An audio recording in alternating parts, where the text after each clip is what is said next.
इस कार्यक्रम के प्रसारण पुण्यार्जक हैं श्री राजेंद्र प्रसाद जैन, श्रीमती ममता जैन, श्री प्रशांत जैन, श्रीमती दिव्या जैन, पारस जैन, श्री भरत जैन, श्रीमती सौम्या जैन एवं समस्त परिवार मुंबई। कल मध्याह्न में जो आप लोगों ने दृश्य देखा है संयमोपकरण परिवर्तन का, काफी दिन से प्रतीक्षा में कई लोग थे। कल समय नहीं मिल पाया, इसलिए थोड़ा सा और उस विषय को सामने रखते हुए प्रासंगिक विषय पर आएंगे। लगभग शहर में 6-6.5 महीने व्यतीत हुए, किंतु जिस दिन प्रवेश किया उसी दिन से लगभग प्रतिदिन कोई न कोई व्यक्ति आकर के अपने भाव व्यक्त करता कि महाराज आपकी पीछिका हमें प्राप्त हो जाए। हमने सभी लोगों को यही कहता रहा कि भावना रखो, किंतु मिलेगी तो एक ही को। तीर्थंकर भी क्यों न हो, सबको वो संतुष्ट नहीं कर सकते। अर्थात तीर्थंकर दीक्षित होने के पूर्व में आहार चर्चा के लिए निकलते हैं। उस समय कितने लोग पड़गान के लिए खड़े रहते होंगे जिसका कोई हिसाब नहीं। इसके उपरांत भी जिस विधि से निकलते हैं उस विधि के अनुरूप ही पड़गान होगा। तो एक ही को संतुष्ट किया उन्होंने, किसको? श्रेयांश राजा को। लेकिन इसका अर्थ ये नहीं लेना चाहिए कि सारे श्रावक असंतुष्ट रहे हों। सुन रहे हैं आप लोग? क्योंकि उनका असाधारण व्यक्तित्व है। उनके लिए आहार आप देवो अथवा न देवो, उनका जो दर्शन है, वीतरागता का दर्शन एक बार कर लो, निरंतर निहारने का भाव जागृत होता है। तो ऐसी स्थिति में वह श्रावक आहार दे अथवा न दे, प्रत्येक व्यक्ति के लिए 7 से पुण्य का अर्जन होता है।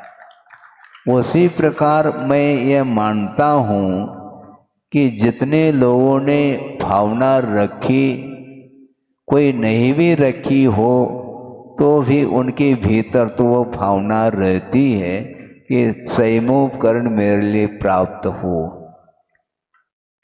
मिलेगा एक ही को। हमने ये कहा था कि देखो, सबकी भावना को मैं पूर्ण करने के लिए बैठ जाऊं तो एक एक पंख भी यदि दे दूं तो पूर्ति नहीं होगी।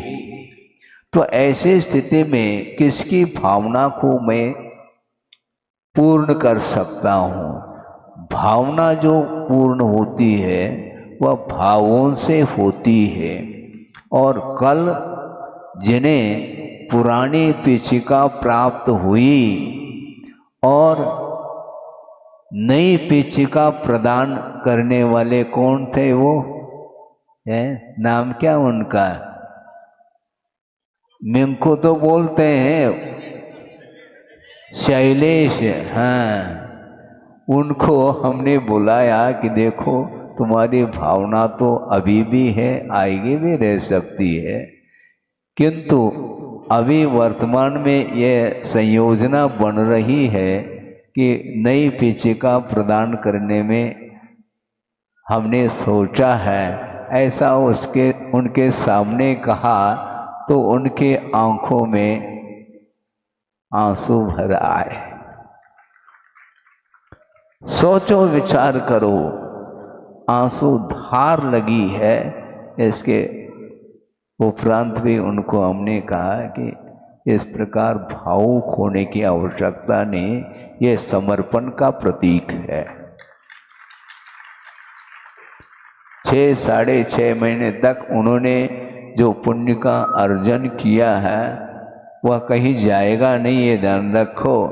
हाँ, और समर्पण भाव था उनका, इसलिए एक ही बार में उन्होंने कहा कि महाराज हमें ज़्यादा विकल्प नहीं, लेकिन थोड़े बहुत तो अभी भी विकल्प है, रखो, कोई बाधा नहीं। यह प्रमोद भाव इसको बोलते हैं। हमारे अंदर जो भाव जागृत होता है वह धर्म के प्रति जो प्रमोद भाव होता है, इसी को धर्मानुराग की संज्ञा दी है आचार्यों ने। एक राग वह होता है जो विषयों के प्रति वह आकर्षित करने वाला राग होता है, किंतु धर्म के प्रति आकर्षित करने वाला जो राग होता है वह धर्मानुराग बोलते हैं, जिसको प्रमोद बोलते हैं। आप सब लोग बैठे हैं धर्म सभा में और धर्म श्रवण करने के लिए बैठे हैं, इसलिए आप सबके प्रति मेरा प्रमोद भाव है। कोई बचेगा नहीं, ध्यान रखो, चाहे पीछे लेने वाले हो अथवा नहीं लेने वाले हो, सबके प्रति हमारा प्रमोद भाव इसलिए है क्योंकि जो धर्म की आराधना करने के लिए बैठा है उसके प्रति मेरा प्रमोद न हो तो किसके प्रति हो।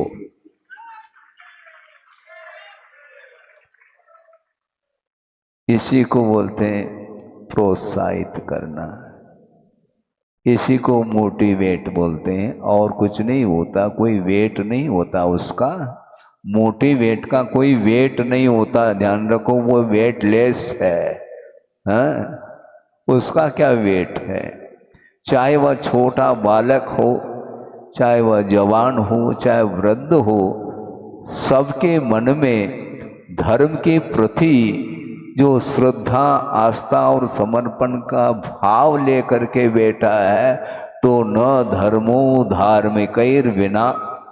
इस प्रकार आचार्य समंत्र भद्र स्वामी कह रहे हैं, धर्मात्मा के बिना धर्म रह नहीं सकता। तो सारे धर्म की आराधना कर रहे हैं, इसलिए ज़्यादा विकल्प करने की आवश्यकता नहीं। धर्म की ओर दृष्टि आपकी बनी रहे हमेशा, ये प्रभु से हम प्रार्थना जरूर कर सकते हैं और करते हैं। गर्भ कल्याणक का यह शायद द्वितीय दिन है, कल पीछे का परिवर्तन हो गया और कुछ शेष जो गर्भ कल्याणक संबंधी जो क्रियाएं होगी वह यथा समय पर होगी। हम थोड़ा सा इस विषय को और आगे बढ़ाना चाहते हैं। वह ये है कि प्रमाद और प्रमोद में बड़ा अंतर है। क्या कहा? प्रमाद और प्रमोद भाव में जमीन आसमान का अंतर है। प्रमाद जो है वह कषाय की प्रगाढ़ता मानी जाती है, सामान्य कषाय नहीं, किंतु जो कषाय की प्रगाढ़ता है उसका नाम प्रमाद कहा और उसका स्वरूप निरूपित किया गया है आगम में कि कुशलेषु अनादरः प्रमादः। जो कुशल कार्य है, धार्मिक कार्य है, उसमें अनादर का भाव जो जागृत होता है उसका नाम प्रमाद कहा। समझ रहे हैं आप? जिस प्रकार आप सांसारिक कार्यों में उत्साहित होकर के कार्य करते हैं, उससे भी बढ़ चढ़ करके धार्मिक कार्यों में भाग लेना चाहिए, उसको बोलते हैं प्रमोद भाव। विषयों के प्रति प्रमोद भाव नहीं होता, न होना चाहिए। चाहे वह चेतन पदार्थ हो चाहे अचेतन पदार्थ हो, सभी पदार्थों के प्रति यदि विषयानुराग जागृत होता है तो निश्चित रूप से वह कर्म बंध के लिए कारण होता है, बल्कि उसके माध्यम से सम्यक दर्शन भी मलिन हो सकता है, होता है। इसलिए श्रवण के लिए भी कहा हमेशा अप्रमत्त बने रहो। हालांकि ऐसा हो नहीं सकता, छठा सातवां ये गुणस्थान होता ही रहता है, किंतु बुद्धि पूर्वक प्रमाद का भाव नहीं आना चाहिए मन में। इस प्रकार वह जागृत रहता है, श्रमण अप्रमत्त रहता है, और अप्रमत्त अवस्था में ही साथ से पुण्य का भी क्या होता है, अर्जन होता है। इसलिए धर्मानुराग की बात मैं कर रहा हूं, विषयानुराग की बात नहीं। क्योंकि जिसके आंखों में आंसू है वह विषयों को लेकर के नहीं, ये ध्यान रखो। यद्यपि वह गृहस्थ है, किंतु गृहस्थ होकर के भी वह गृहस्थ अवस्था से ऊपर उठने का भाव जागृत है उनके अंदर। इसलिए वो जो आंसू आ रहे हैं वो अपने आप में वह गुणों के प्रति जो बहुमान आदर भाव है उसको सूचित कर रहा है।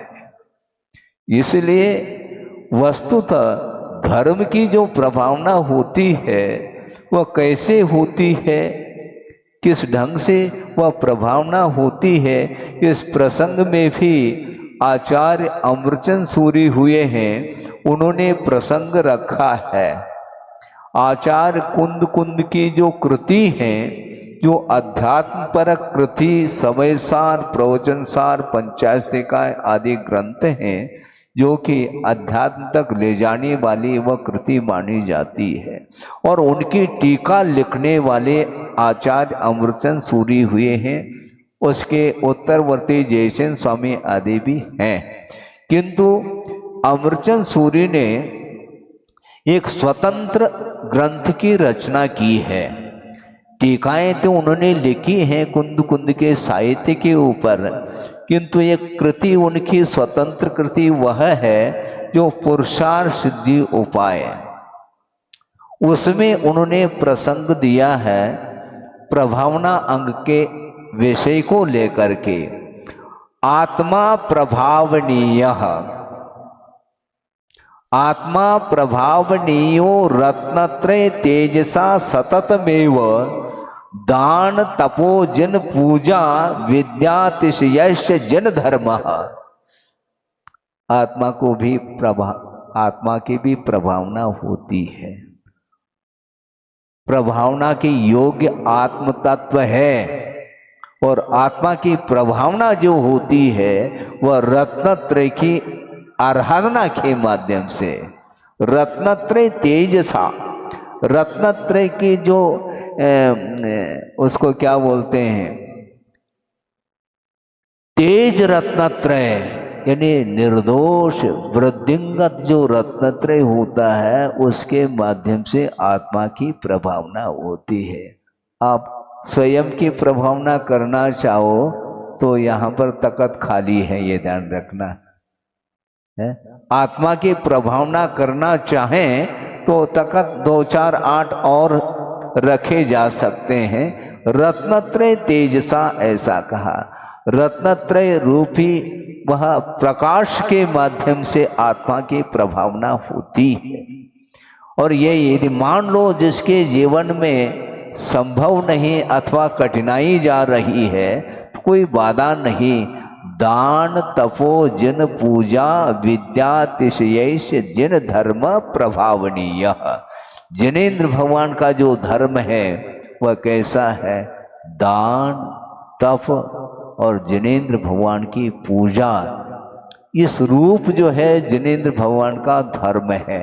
जन धर्म प्रभावनीय, जिनेन्द्र भगवान के द्वारा कहा हुआ जो अहिंसा आदि रूप जो धर्म है उस धर्म को प्रकाश में लाना चाहिए। अज्ञान तिमिर व्याप्तिम अपाकृत्य, अज्ञान रूपी जो अंधकार चारों ओर फैला हुआ है उसको दूर करते हुए यथा योग्य जिनेन्द्र भगवान के शासन को प्रकाश में लाने का जो पुरुषार्थ है वही प्रभावना मानी जाती है। और उस प्रभावना को करने के लिए आप लोग तत्पर हैं, क्योंकि जो धर्म का रथ होता है उसके 2 पहिए होते हैं, होते क्या नहीं, एक पहिए से रथ नहीं चलता, तो दो चाक, एक श्रवण और एक श्रावक, ये दो पहिए रथ लगे हुए हैं, जिसके माध्यम से जिनेंद्र भगवान के द्वारा बताया हुआ जो धर्म रूपी रथ है वह प्रवर्तमान हो सकता है, होता है। 7 रथ आप प्रवर्तन हो रहा है 7 तारीख के दिन है, तो ये क्या है? ये धर्म रथ है। धर्म की प्रभावना जिनेंद्र भगवान के द्वारा बताया हुआ जो धर्म है वही धर्म माना जाता है, अन्य और कोई धर्म का स्वरूप है ही नहीं। वस्तु का जो स्वरूप है वही धर्म है, अथवा रत्नत्रय आत्मक धर्म है, अथवा 10 लक्षण रूप धर्म है, अथवा जीवों की रक्षा करने रूप जो परिणाम है उसका नाम धर्म कहा है। इसलिए गर्भ कल्याणक आप मनाने जा रहे हैं। कल्याणक किसका होता है? जीव का कल्याण होना है, किंतु जीव का कल्याण जो होता है वह धर्म के शरण गए बिना न किसी का कल्याण हुआ न होगा। आप किसके शरण जा रहे हैं? महाराज आप ही के शरण में हैं हम। हाँ ठीक है, फिर लौटना नहीं महाराज, ऐसा नहीं हो सकता। ठीक, कोई बात नहीं, लौटो, लौट करके वापस आना है, ये ध्यान रखो। लौटते रहो फिर वापस आओगे। कई बार कहते महाराज हम फिर से आने का आशीर्वाद दे दो, भूयात पुनर्दर्शनम, ऐसे कई लोग बोलते हैं। उसका अर्थ क्या? पुनर्दर्शनम भूया, पुनः हमें दर्शन प्राप्त हो। फिर जाएंगे तभी तो पुनः दर्शन होगा, जाओ क्यों, दर्शन करते रहो ना। महाराज ये हमारे लिए संभव नहीं, आपके लिए तो ठीक है, कोई बाधा नहीं, आप अपनी शक्ति के अनुरूप सही, किंतु जहाँ पर भी आप रहो वहाँ पर धर्म की आराधना का भाव निरंतर बना रहे। ये पुरुषार्थ आपको करना है। प्रत्येक व्यक्ति को पुरुषार्थ के बल पर ही यह शुद्ध परमात्म तत्व प्राप्त होना है। जिस प्रकार श्रमण लोग पुरुषार्थ करते हैं उसी प्रकार आपको भी पुरुषार्थ करना है, अपनी शक्ति के अनुरूप करना है, किंतु साधन तो एक ही है, धर्म का आधार लेना है। और धर्म के भेद जो होते हैं वैसे धर्म तो अखंड है, किंतु उस धर्म को प्राप्त करने के लिए पात्र के अनुरूप भिन्न भिन्न साधन बताए हैं। उस अपेक्षा से उसमें कुछ अंतर आ जाता है, भेद भिन्नता आ सकती है, किंतु विपरीतता नहीं है। एक अनुवृत्ति होता है जिसको देशव्रत बोलते हैं और एक महाव्रति होता है। किंतु गुरुदेव ने कई बार इस प्रसंग को रखा है कि कोई भी व्रत न छोटा होता है न बड़ा होता है, पात्र के अपेक्षा से सब बड़े ही होते हैं। एक पहली कक्षा का छात्र है और एक एमए का छात्र है तो छात्र ही। पहले कक्षा के छात्र के लिए जो प्रश्न आए हैं उसमें भी उसको पसीना आ रहा है, इसका अर्थ बहुत कठिन पेपर है उसके लिए, पक्की बात है। और जो एमए कक्षा में पहुंचा है उसके लिए उसके योग्य जो प्रश्न आए हैं ये उसके लिए कठिन है, कठिनाई तो जाती है। इसलिए वह व्रत छोटा और बड़ा नहीं, अपनी शक्ति के अपेक्षा से वो बड़ा ही है। यहां तक गुरुदेव ने कहा था कि 1 पाई से लेकर के 99 पाई तक वह पाई माना जाता है, रुपया नहीं। 1 पाई मिलाएंगे तो वह 1 रुपए का नोट माना जाता है। तो पहले अथवा दूसरी प्रतिमा से लेकर के 11वीं प्रतिमा तक जो कुछ भी चारित्र का पालन होता है इन प्रतिमाओं के पालन के रूप में, उनका वह चारित्र अनुव्रत के रूप में ही होता है। अनुव्रतो गारी, हैं, जो साकार होता है, जो जिसके पास घर है, किंतु ये ध्यान रखो घर एकमात्र उपलक्षण है, जिसने घर का भी त्याग कर दिया किंतु पूर्णतः परिग्रह का परित्याग नहीं किया, वह भी साकार ही माना जाता है। जैसे नीचे क्षुल्लक और ऐलक बैठे हैं, वो भी देशव्रती ही माने जाते हैं, ये ध्यान रखो। लेकिन देशव्रती होते हुए भी वो किस ओर मुख है उनका? गाड़ी का मुख किस ओर है? मुनि बनने की ओर उनका मुख है। हैं? क्यों? सारे सारे ब्रह्मचर्य लोग भी प्रसन्न हो रहे हैं। बिल्कुल वह समय तो आएगा, धीरे धीरे आता है, लेकिन लक्ष्य जो है सबका एक है। वह एक सामान्य जो गृहस्थ है जिसके पास संयम नहीं भी है, तो भी वह जिनेंद्र भगवान के धर्म का पक्ष लिया है, इसलिए वह पाक्षिक श्रावक माना जाता है। किसका पक्ष लिया है? आपने धर्म का पक्ष लिया है।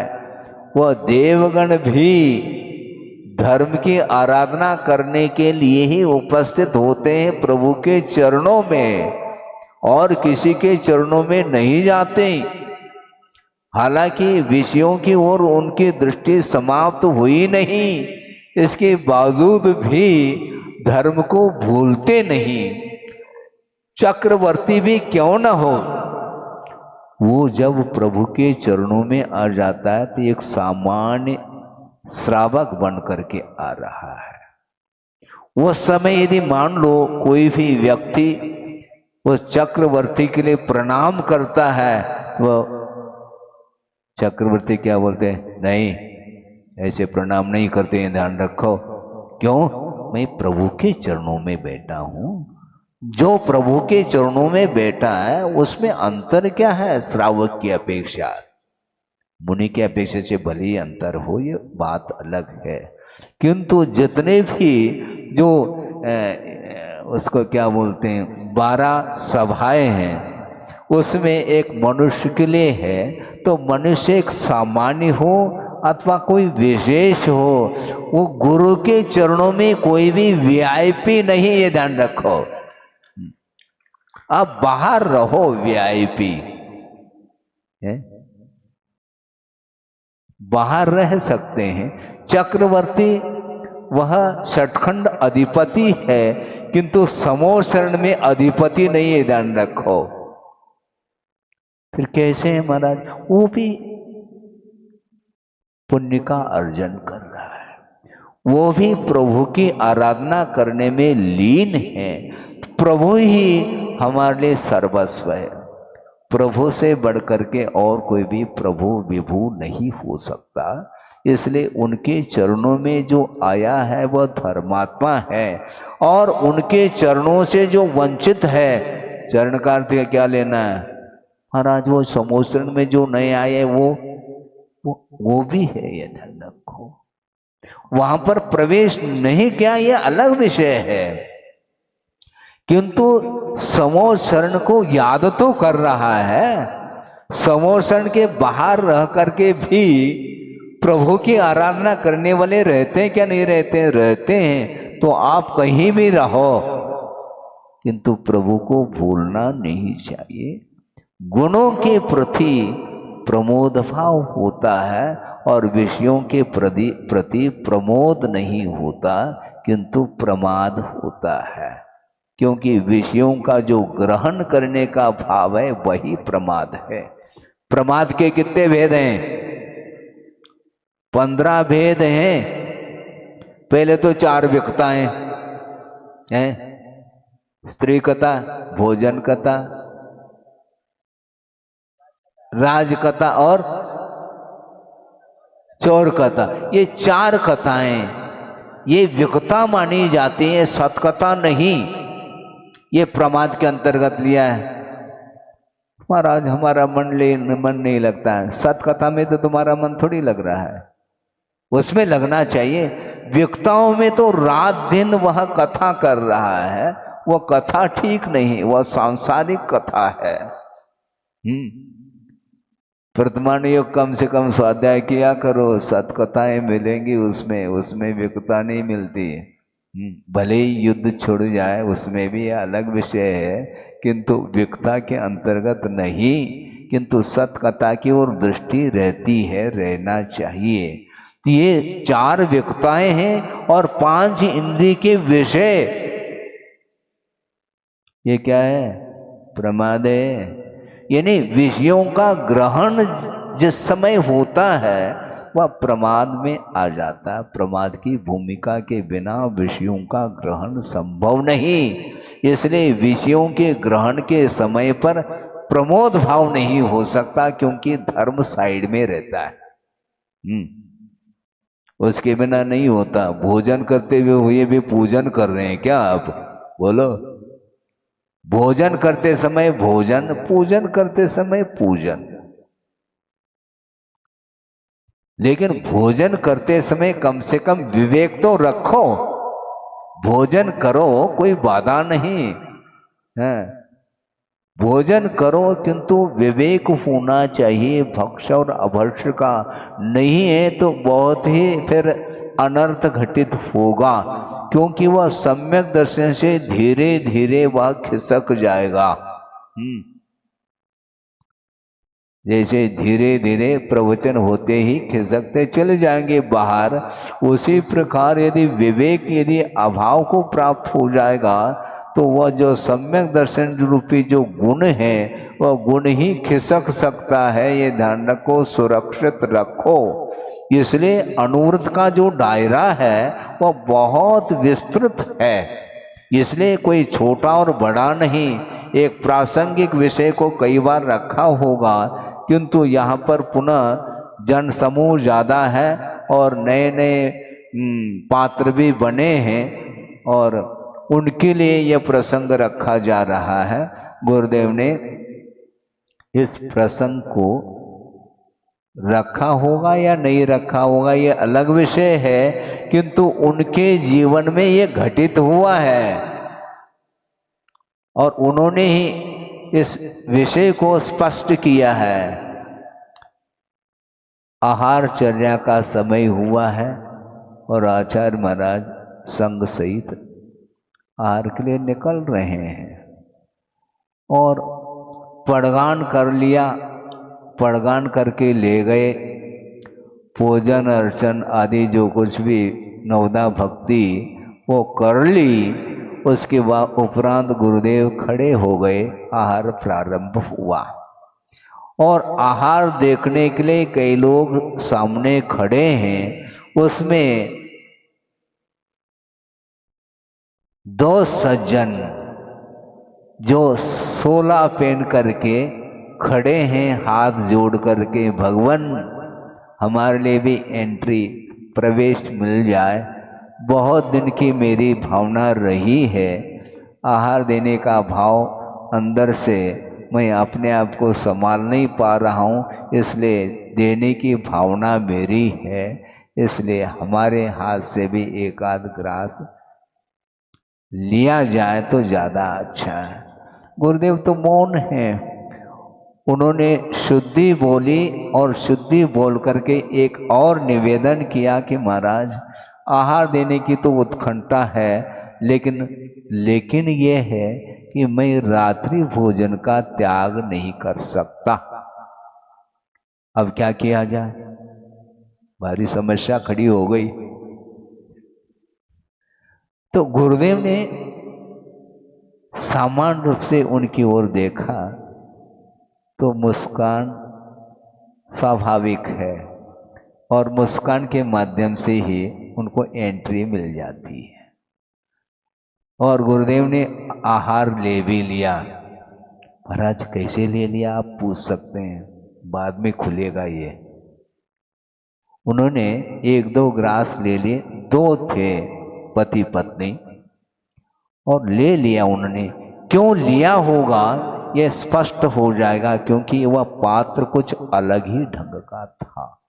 क्योंकि ग्राहक को देख करके ग्राहक को लौटाया नहीं जा सकता कभी कभी। कुछ विशेष होते हैं वीआईपी, लेकिन किस अपेक्षा से वीआईपी है इसको समझना भी बहुत कठिन है, ये ध्यान रखो। और उन्होंने मौन रूप से स्वीकृति दे दी और आहार ले लिया उनसे। आहार संपन्न होने के उपरांत चौके वाले पहुंचाने के लिए गुरुदेव के साथ साथ गए और वो दो सज्जन भी उनके साथ पहुंचे। ये नयनागिरी का प्रसंग है, काफी पुराना प्रसंग। नयनागिरी में गुरुदेव ने 3 चातुर्मास किए, 78, 81, 82 ऐसे। शायद हो सकता है 81 का कोई भी प्रसंग हो, लेकिन है नयनागिरी का प्रसंग। और फिर पहुंचाने के लिए गए, उसके उपरांत बैठ गए गुरुदेव और उन्होंने 2 व्यक्तियों की ओर देखते हुए कहा कि देखो, वो समय तो मेरा मौन था, मैं कुछ बोल नहीं सका, अब तो बोल सकता हूं मैं। महाराज आप जो बोलेंगे हम स्वीकार करेंगे, लेकिन वही बात है, रात्रि भोजन हमसे नहीं छोड़ा जा सकता। बाकी जो आप व्रत देंगे हम ले लेंगे, जो भी उपनियम देंगे वो ग्रहण कर लेंगे। तो गुरुदेव ने कहा तुम क्या करते हो? तो हाथ जोड़ करके कहा कि महाराज मैं डिप्टी कलेक्टर हूँ और ये जो श्रीमती है वो जज है। इसलिए तो हमने कहा था ग्राहक को लौटाया नहीं उनने, ये ध्यान रखो। हाँ बिल्कुल, फेस रीडिंग करते हैं गुरुदेव जो है ना, फेस रीडिंग करते हैं, और इसलिए उन्होंने लौटाया नहीं। और आहार लेने के बाद अब वो कह रहे हैं यदि ऐसी स्थिति है, तुम कलेक्टर और वो जज हैं, तो बहुत अच्छी बात है, मैं जो कहूँगा तुम्हें स्वीकार करना पड़ेगा। महाराज हम हाथ जोड़ करके कह रहे हैं आप जो दे दो। उन्होंने क्या कहा? इसका अर्थ क्या? कोई दान स्वरूप मांग रहे हैं? नहीं, इसका अर्थ 5 अनुव्रत ग्रहण कर लो।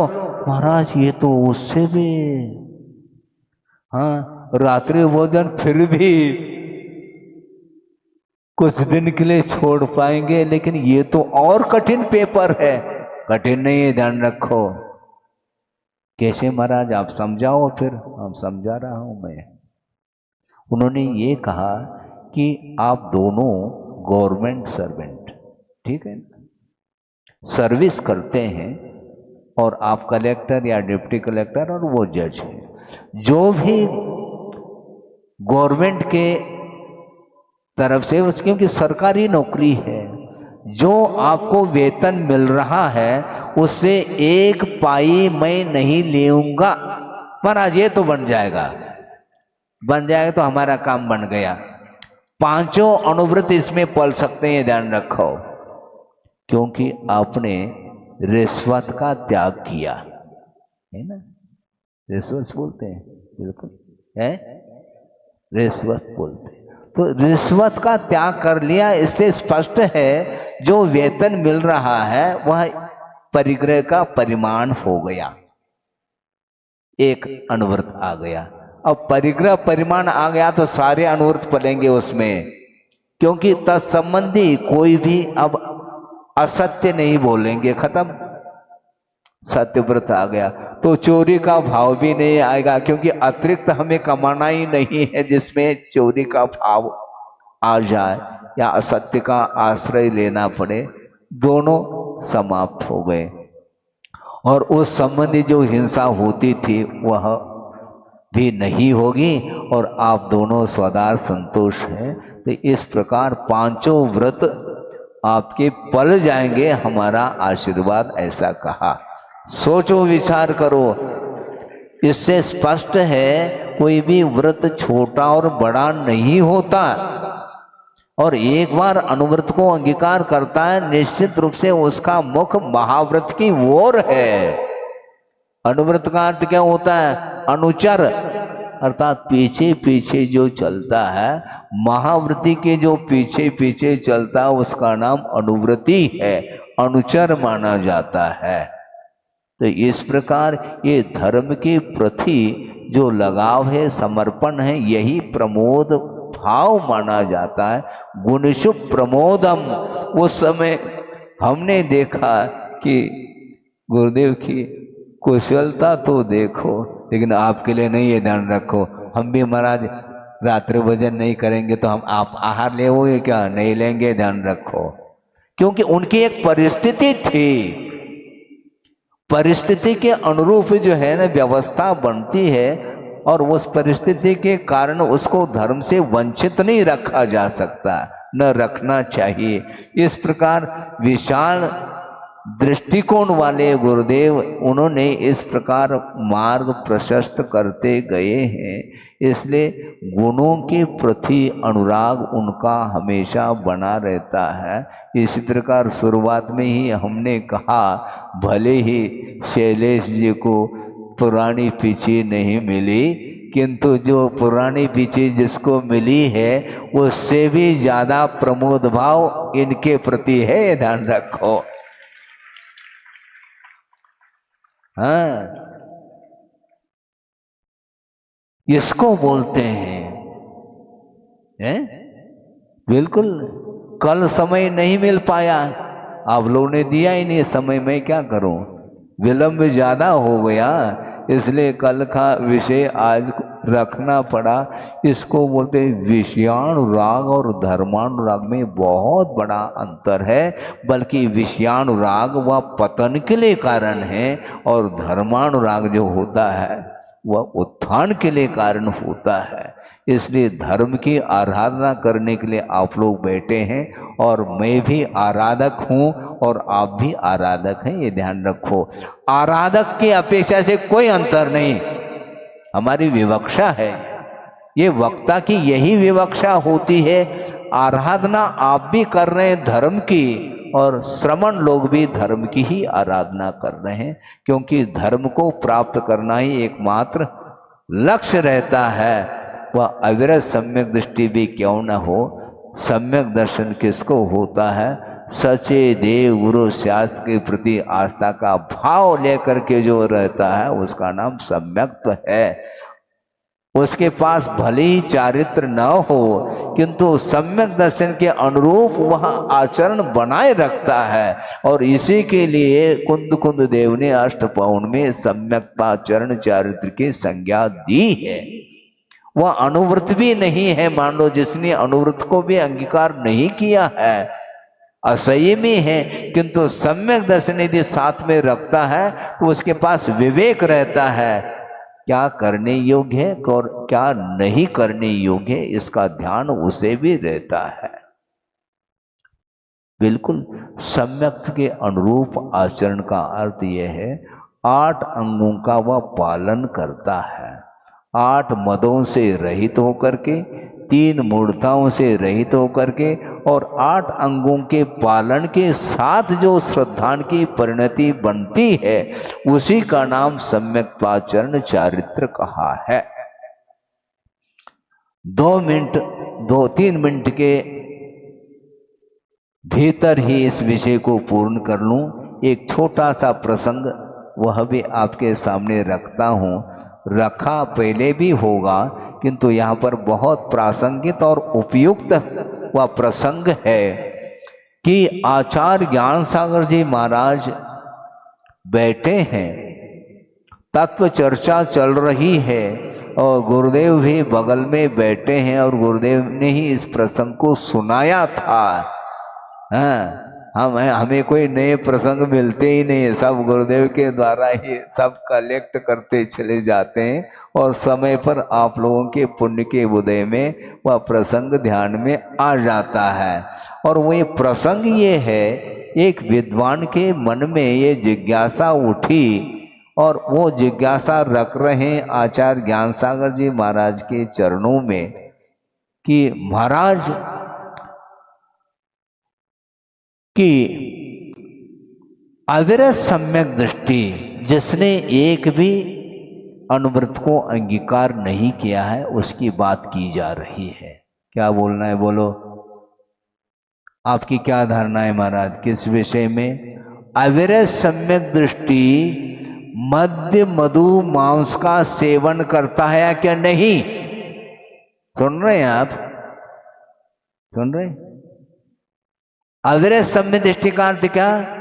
जिसने अनुवृत्ति भी अंगीकार नहीं किया, महाव्रत तो किया ही नहीं, ऐसा कोई अविरत है किंतु सम्यक दृष्टि है, तो क्या मद्य मधु मांस का सेवन करता है क्या नहीं, कर सकता है क्या नहीं, यह प्रश्न था। तो ज्ञान सागर जी महाराज ने कहा आप तो विद्वान हैं, पहले अपनी धारणा बता दो ताकि मैं अच्छे ढंग से आपके सामने अपना विषय रख सकूं। महाराज मेरी तो धारणा है, क्योंकि वह अविरति है, व्रत अंगीकार नहीं किया है, इसलिए अविरत सम्यक दृष्टि मद्य मधु मांस का सेवन कर सकता है, ऐसा उनका मन था। अब आचार्य ज्ञान सागर महाराज ने कहा बैठ जाओ थोड़ा। वस्तुतः त्याग किसका होता है? जो ग्रहण करने योग्य वस्तु है उसी का त्याग होता है।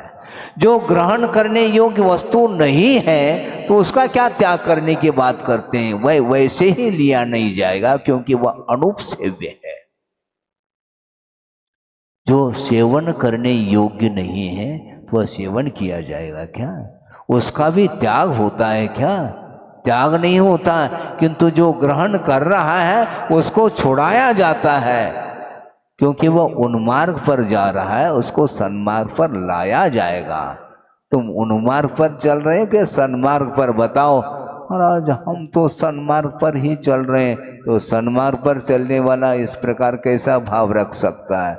अविरति है ये अलग विषय है, किंतु मद्य मधु मांस का वह समर्थन नहीं कर सकता, क्योंकि यदि आगम में मद्य मधु मांस के सेवन का प्रावधान है क्या?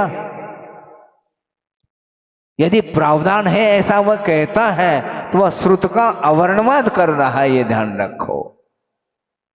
आगम में इसका प्रावधान नहीं है, इसलिए अविरति होकर के भी वह अपने अंगों का पालन करता है। अनंतानुबंधी का विरोधय आ जाए तो भले ही वो कुछ भी सेवन कर ले, ये अलग विषय, किंतु अविरत सम्यक दृष्टि है, किंतु सम्यक दृष्टि है, श्रद्धान है, सच्चे देवगुरु शास्त्र के प्रति श्रद्धान है। आगम के प्रति जो श्रद्धान रखने वाला व्यक्ति कैसे ग्रहण कर सकता है? उस समय उनकी आंखें खुल गई विद्वान की। सोचो विचार करो, क्योंकि त्याग किसका होता है? किसी ने कहा महाराज हमारा आजीवन त्याग है, किसका? जहर का। है? हंस क्यों रहे हैं आप? क्यों? जहर का त्याग भी कोई त्याग होता है क्या? वह ग्रहण करने योग्य नहीं।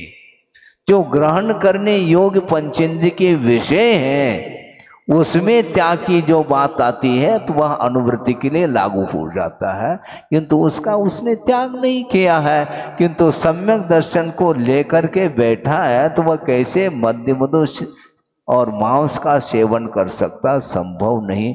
इस प्रकार उन्होंने चर्चा की थी जो आपके सामने रखा। इसलिए वस्तुतः सच्चे देवगुरु शास्त्र के प्रति श्रद्धान का जो परिणाम है ये बहुत दुर्लभ परिणाम माने जाते हैं। सम्यक दर्शन सुलभ नहीं है, विषय तो बहुत सुलभ है।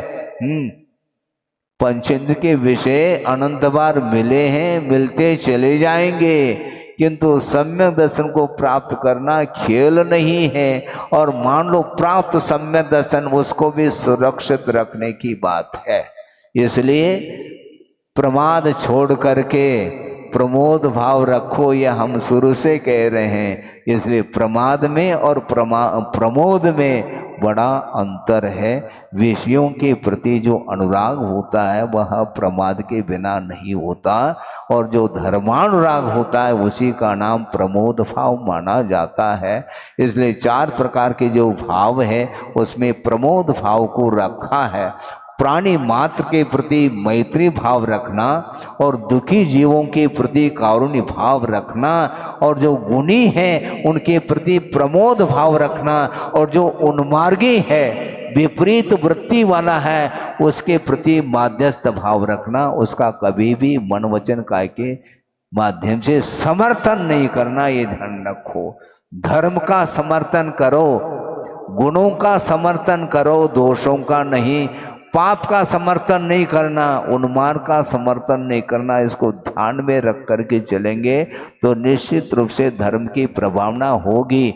और ये धर्म की प्रभावना के लिए यह समय आपके सामने आया है और गर्भ कल्याण के दिन ही इस विषय को रखा है कि धर्म प्रभावना जो होती है, क्योंकि यह कल्याणक मनाया जा रहा है। गर्भ कल्याण का अर्थ होता क्या है वो सारा सारा विस्तृत वर्णन आप प्रमाण योग ग्रंथ में पढ़ सकते हैं। समयाभाव के कारण प्रासंगिक विषय को ही आपके सामने रखा है, इसलिए निरंतर धर्म की वो रुचि आपकी बढ़ती रहे और उसके माध्यम से जो अपना लक्ष्य है जो मोक्ष प्राप्त करने का वह प्राप्त हो। इसी पवित्र भावना के साथ अहिंसा परमो धर्म की जय। बोधि समाधि परिणाम शुद्धि स्वात्मोपलब्धि शिव शोक सिद्धि चिंतामणिम चिंतित वस्तुदाने त्वामंद मानस्य ममास्तु देवी। परम पूजाचार्य गुरुवर श्री विद्यासागर जी मुनि महाराज की जय। इस कार्यक्रम के प्रसारण पुण्यार्चक थे श्री राजेंद्र प्रसाद जैन, श्रीमती ममता जैन, श्री प्रशांत जैन, श्रीमती दिव्या जैन, पारस जैन, श्री भरत जैन, श्रीमती सौम्या जैन एवं समस्त परिवार मुंबई।